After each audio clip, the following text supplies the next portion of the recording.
Hello guys, welcome back to my YouTube channel awesome Singh. आज के video में मैं बात करने वाला हूँ यूनिट थर्ड के बारे में। दोस्तों, इस यूनिट थर्ड में हम लोग को क्या क्या पढ़ना है। हम लोग को जानना है कि प्राकृतिक संख्याएं, पूर्ण संख्याएं और परिमेय संख्याएं क्या क्या होती हैं, इनके बारे में हम जानेंगे।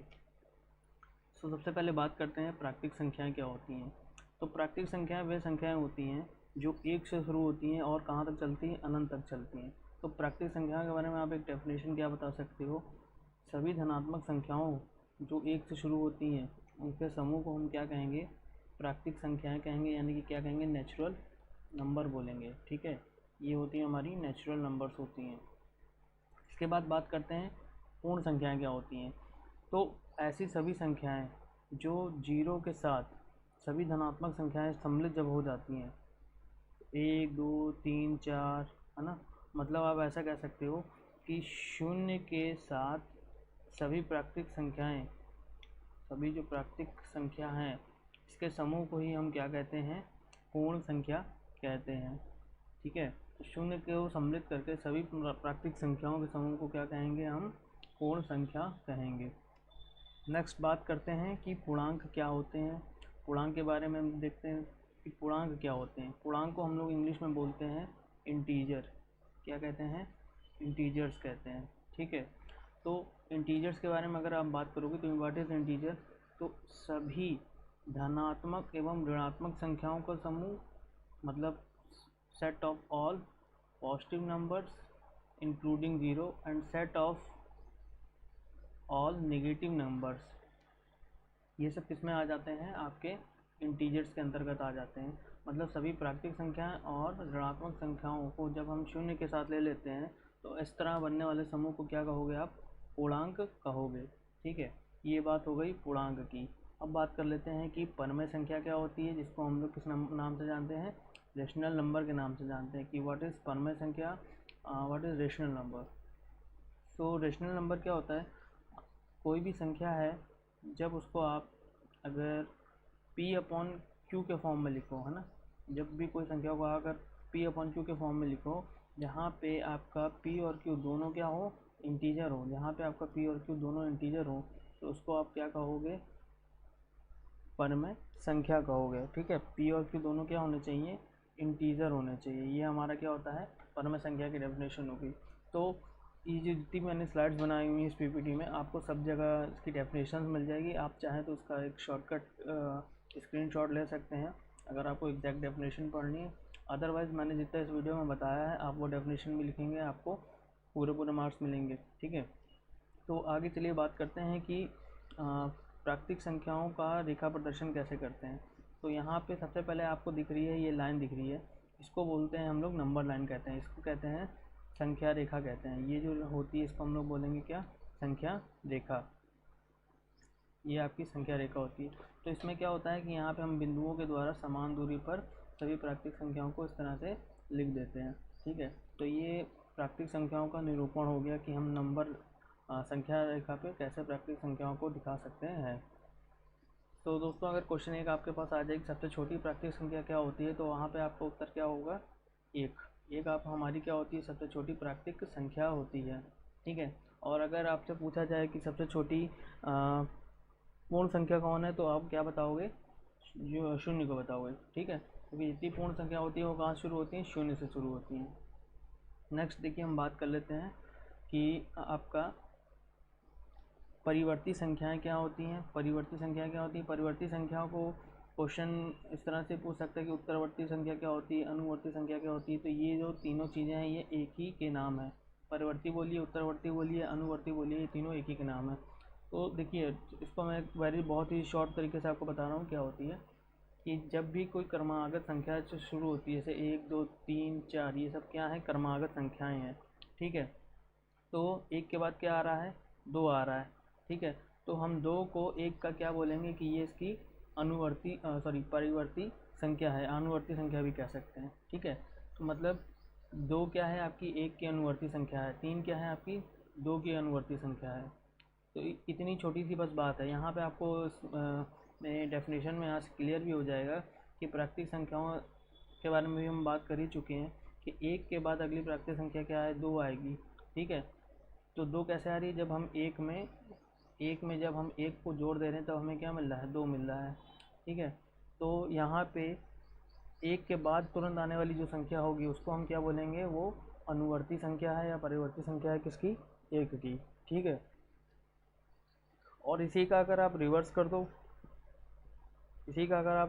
दो, कि आपकी पूर्ववर्ती संख्या क्या है, आपकी पूर्ववर्ती संख्या किसे कहेंगे, तो जब 2 के पहले क्या आएगा, 1 आएगा। ठीक है, तो 1 को हम क्या बोलेंगे, 2 की पूर्ववर्ती संख्या। पूर्व मतलब पहले आने वाली संख्या। ठीक है, बस इतनी इजी बात है अनुवर्ती और परिवर्ती में।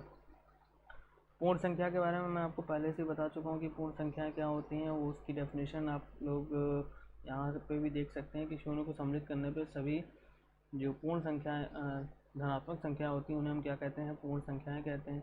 ठीक है, निरूपण इसका निरूपण भी इसी तरह करते हैं हम सरल रेखा पे। यहाँ पे बस फ़र्क क्या आ जाता है, 1 से शुरू ना करके हम कहाँ से शुरू करते हैं, 0 से शुरू करते हैं।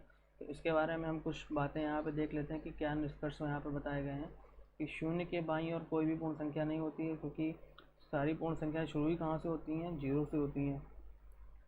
अब कोई भी पूर्ण संख्या सबसे बड़ी संख्या नहीं होती है। ठीक है, अगर हम किसी भी पूर्ण संख्या को कहें कि कोई सबसे बड़ी पूर्ण संख्या है तो हम ये बात नहीं कह सकते, क्योंकि ये जो हमारी पूर्ण संख्याओं का समूह शुरू होता है वो शून्य से शुरू होकर कहाँ तक चलता है, अनंत तक चलता है। तो किसी भी संख्या को आप सबसे बड़ी पूर्ण संख्या नहीं बोल सकते हो। ठीक है, तो यहाँ पे कुछ क्वेश्चंस दिए हुए हैं जिनको हमें हल करना है। तो यहाँ पे सिंपली इसको घटाया गया, जोड़ा गया, जो भी मैथमेटिकली ऑपरेशन यहाँ पे प्लस माइनस का जो भी चलेगा उसके हिसाब से आप संख्याओं को क्या करोगे, शून्य करोगे। और आप यहाँ पे देख रहे हो कि यहाँ पे नंबर लाइन पे पूर्णांकों को दिखाया गया है। ठीक है, पूर्णांक क्या होते हैं, वही सारे नेगेटिव नंबर जो भी आते हैं आपके वो पूर्णांक के अंतर्गत आते हैं। और जीरो को सम्मिलित करने पर सारे धनात्मक संख्याएं जो भी आएंगी वो क्या होंगी, आपकी वो भी पूर्णांक में होंगी। ठीक है, तो यहाँ पे पूर्णांकों का निरूपण दिखाया गया है संख्या रेखा के ऊपर। नेक्स्ट बात करते हैं कि पूर्णांकों के लिए कुछ बात बताई गई है। तो देखिए, पूर्णांक में जाहिर सी बात है कि कोई भी धनात्मक संख्या है, जैसे यहाँ पे अगर मैं एग्जांपल लूँ 6 का 7 के साथ, तो भाई 7 क्या है, 7 जो है ग्रेटर वैल्यू है ना 6 से। तो ये बात सही है कि जितनी भी धनात्मक संख्याएं बड़ी होती हैं वो अपने से नीचे वाली संख्याओं से क्या होती हैं, बड़ी होंगी। ठीक है, और यही बात दोनों यहाँ पे केसेस के लिए भी लागू हो रही हैं। और जीरो क्या होता है, जीरो से बाद जो पहले संख्याएं आती हैं वो सब हमारी निगेटिव चलती हैं। तो इसका मतलब ये है कि ये जितनी भी संख्याएं यहाँ पे चलेंगी ये सब जीरो से क्या होंगी, छोटी होंगी। ये सब पूर्ण संख्याएं जीरो से छोटी होंगी, मतलब सारी ऋणात्मक संख्याएं जीरो से क्या होती हैं, छोटी होती हैं। ठीक है, यहाँ पे और इसको यही बातें सारी डिस्कस की गई हैं। परमेय संख्या क्या होती है इसके बारे में मैंने आपको भी पहले ही स्टार्टिंग में ही बता दिया था, आप वहाँ से भी समझ सकते हो और यहाँ पे भी इसको देख सकते हो। अब क्या है कि परमेय संख्याओं की तुलना की बात हुई है कि इनकी हम तुलना कैसे करें। तो देखिए गाइस, इनकी तुलना कैसे करेंगे। तुलना मतलब होता है कंपैरिजन। ठीक है, तुलना मतलब क्या होता है, कंपैरिजन होता है कि हम इनका कंपैरिजन कैसे करेंगे। तो यहाँ पे देखो दोस्तों, नीचे 2/7 और क्या लिखा है, इधर 4/7 लिखा है। ठीक है, दोनों के जो अंश बटे हर हैं, दोनों के जो हर दिख रहे हैं आपको वो दोनों क्या हैं, 7 है ना। और अगर यहाँ पे इनके अंश की बात करें तो यहाँ का अंश 4 है और यहाँ का अंश क्या है, 2 है। तो भाई 4 और 2 में कौन बड़ा होगा, 4 और 2 में आपका 4 बड़ा होगा ना। जब आपके हर समान होते हैं और जो अंश बड़ा होता है वहीं आपकी परमेय संख्या क्या होगी, बड़ी होगी। ठीक है, तो इस तरह से आप दो परमेय संख्याओं का क्या कर सकते हो, कंपैरिजन कर सकते हो और तुलना कर सकते हो। ठीक है, तो इसके बारे में भी अब देखिए यहाँ पे कुछ बातें बताई गई हैं कि धनात्मक परमेय संख्याएं ऋणात्मक परमेय संख्याओं से क्या होती हैं, बड़ी होती हैं। ये आपको याद रखना है इन पॉइंट्स को, कि जितनी भी निगेटिव वाली आपकी रेशनल नंबर होंगे, नेगेटिव रेशनल नंबर मतलब जैसे कि -4/7 और 8/7 आ जाए, तो इन दोनों में बड़ा कौन होगा भाई, 8/7 होगा, क्योंकि भाई ये तो पॉजिटिव है और ये क्या है, निगेटिव है। अब जितने भी निगेटिव नंबर्स होते हैं वो तो पॉजिटिव से क्या होते हैं, छोटे ही होते हैं ना। यहाँ पे ये बात बताई गई है। इसके बाद बताया गया है कि ऋणात्मक परमेय संख्या शून्य से क्या छोटी होती है। ठीक है, ये बात भी आपको समझ में आ रही होगी क्यों छोटी होगी। दो धनात्मक परमेय संख्याओं को समार करने पर जिसका अंश बड़ा होगा वो परमेय संख्या क्या होगी, बड़ी होगी। यही बात मैंने अभी जो पहले बताई थी, जो नंबर बड़ा होगा वहीं परमेय संख्या भी हमारी क्या होगी, बड़ी होगी। तो यहाँ से आप इतनी बातें सीख सकते हैं। ठीक है, नीचे यहाँ पे देखिए क्या बताया जा रहा है कि यहाँ पे देखिएगा, यहाँ पे देखिएगा कि क्या बताया जा रहा है क्वेश्चन, ये पॉइंट 6 में, प्रत्येक परमेय संख्या या तो शांत दशमलव के रूप में व्यक्त की जा सकती है अथवा अशांत आवर्ती दशमलव रूप में। तो यहाँ पे ये बताया जा रहा है कि हम किसी भी परमेय संख्या को दशमलव के रूप में, मतलब डेसिमल फॉर्म में, और जो परिवर्ती संख्या होती है यानी कि रिपीटिंग नंबर्स होते हैं या रिकरिंग नंबर होते हैं, उसके रूप में इसको दिखा सकते हैं। ठीक है, रिपीटिंग नंबर या फिर क्या होता है, रिकरिंग।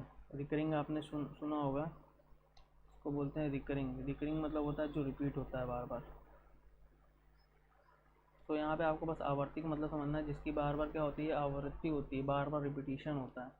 तो जब भी कभी भी हम इस तरह से रिकरिंग नंबर्स को दिखाते हैं तो उसके ऊपर हम क्या बना देते हैं, ऐसे बार बना देते हैं। बार मतलब होता है कि ये नंबर्स का क्या होता है, 7 के बाद फिर से यहाँ पे ये गिनती शुरू होने लग जाएगी। 3 4 2 8 5 7 है, इसके बाद फिर से 1 4 2 8 5 7, इस तरह से फिर से ये नंबर क्या होते हैं, रिपीट होते हैं। तो उसको हम लोग रिकरिंग नंबर बोलते हैं या फिर हिंदी में कहते हैं आवर्ती दशमलव।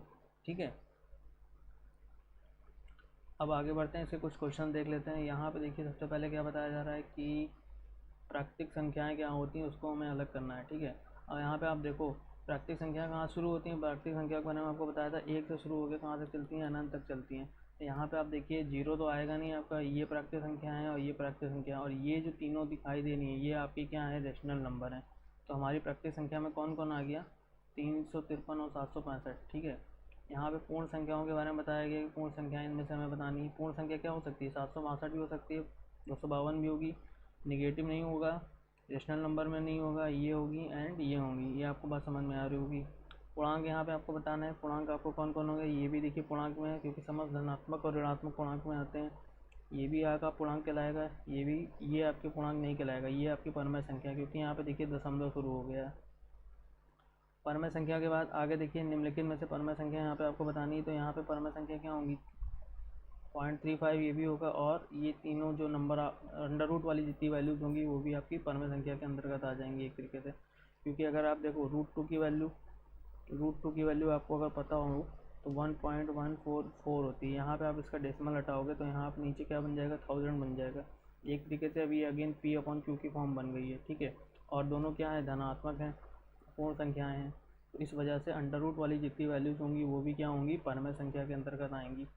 और 7 देखो, 7 एक कंप्लीट नंबर है, 0 एक कंप्लीट नंबर है, तो इसको हम परमेय संख्या नहीं बोलेंगे। इस तरह से दोस्तों आप परमेय संख्या, रेशनल नंबर और होल नंबर के बारे में आपको जानकारी मिली होगी। होप सो गाइस ये आपके लिए वीडियो बेनिफिशियल होगी। मिलते हैं इसी तरह नेक्स्ट वीडियो में अगले चैप्टर में, तब तक के लिए बाय बाय, थैंक यू।